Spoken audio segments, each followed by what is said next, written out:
ಯಾರು ನೀವು? ನಾನು ಇವ್ರ ಕೇರ್ ಟೇಕರ್ ಮೇಡಮ್. ಕೇರ್ ಟೇಕರಾ? ಬುದ್ಧಿ ಇದೆಯೇನ್ರಿ ನಿಮಗೆ?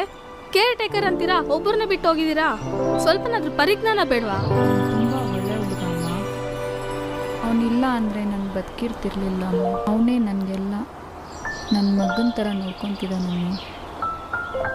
ಅಮ್ಮ, ಅವ್ರು ನಿಮ್ಮನ್ನು ಮಗನ ಹಾಗೆ ನೋಡ್ಕೊತಾರೆ ಅಂತಂತೀರಾ. ಮಕ್ಕಳಂದ್ರೆ ಯಾರು ಹೇಳಿ? ವಯಸ್ಸಾದ ಕಾಲದಲ್ಲಿ ನನ್ನ ಜೊತೆಲಿದ್ದು ಪ್ರೀತಿಯಿಂದ ಯಾರು ನೋಡ್ಕೊತಾರೋ ಅವರೇ ನಮ್ಮ ಮಕ್ಕಳು. ಇವ್ರು ಇಷ್ಟು ಚೆನ್ನಾಗಿ ನಿಮ್ಮನ್ನು ನೋಡ್ಕೊತಾ ಇದ್ದಾಗ ನೀವ್ಯಾಕೆ ಯಾರೋ ನಿಮ್ಮ ಪ್ರೀತಿ ಇಲ್ಲದೆ ಇರೋರ ಬಗ್ಗೆ ಯೋಚನೆ ಮಾಡಿ ಚಿಂತೆ ಮಾಡಿ ಕೊರಗ್ತಾ ಇದ್ದೀರಾ? ಯಾಕೆ ನಿಮ್ಮ ಹೆಲ್ತ್ ಹಾಳು ಮಾಡ್ಕೊತಾ ಇದ್ದೀರಾ? ಸಾರಿ, ನಾನು ಬರ್ತೀನಮ್ಮ.